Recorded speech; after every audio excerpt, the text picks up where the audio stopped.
Dear Esther, the morning after I was washed ashore, salt in my ears, sand in my mouth, and the waves always at my ankles, I felt as though everything had conspired to this one last shipwreck. I remembered nothing but water, stones in my belly and my shoes, threatening to drag me under to where only the most listless of creatures swim.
When you were born, your mother told me, a hush fell over the delivery room. A great red birthmark covered the left side of your face. No one knew what to say, so you cried to fill the vacuum. I always admired you for that you cried to fill whatever vacuum you found. I began to manufacture vacuums just to enable you to deploy your talent. The birthmark faded by the time you were 6 and had gone completely by the time we met, but your fascination with the empty and its cure remained.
The mount is clearly the focal point of this landscape.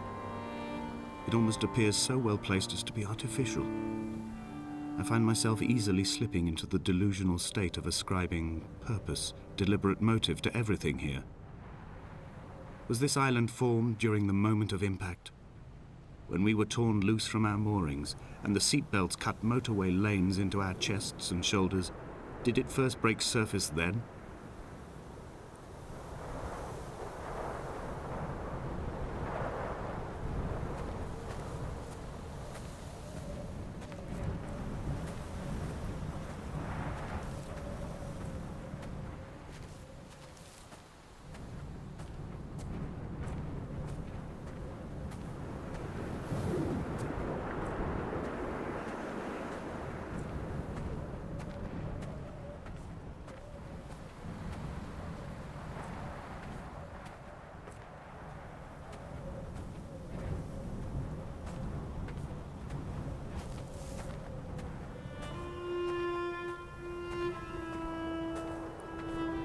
When someone had died or was dying, or was so ill they gave up what little hope they could sacrifice, they cut parallel lines into the cliff, exposing the white chalk beneath.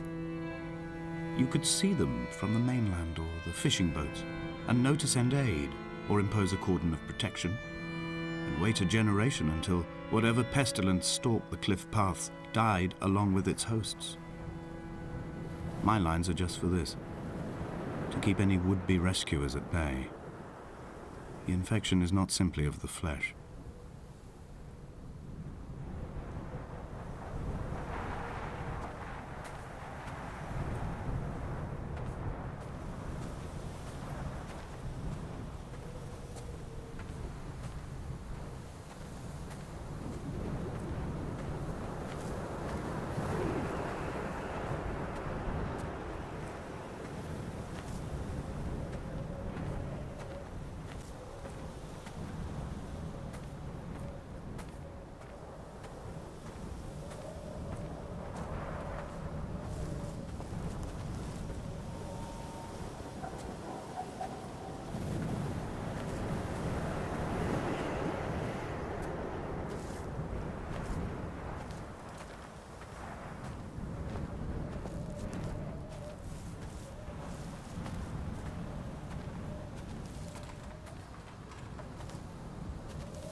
I quote directly: a motley lot with little to recommend them.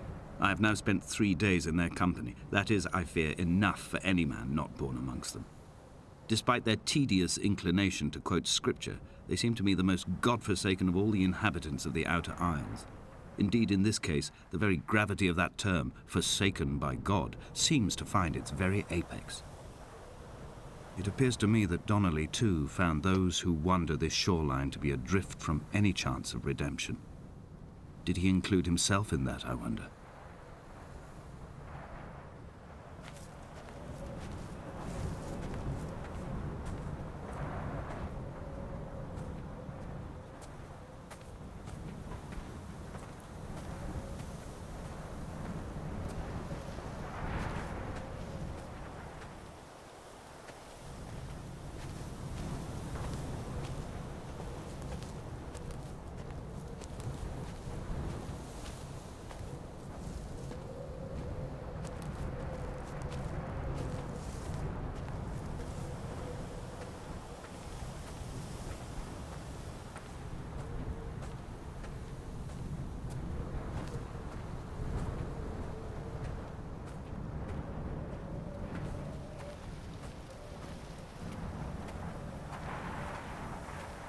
Dear Esther, I met Paul.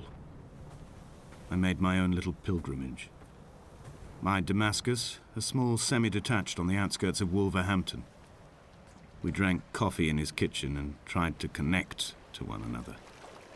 Although he knew I hadn't come in search of an apology, reason or retribution, he still spiraled in panic, thrown high and lucid by his own dented bonnet. Responsibility had made him old. Like us, he'd already passed beyond any conceivable boundary of life.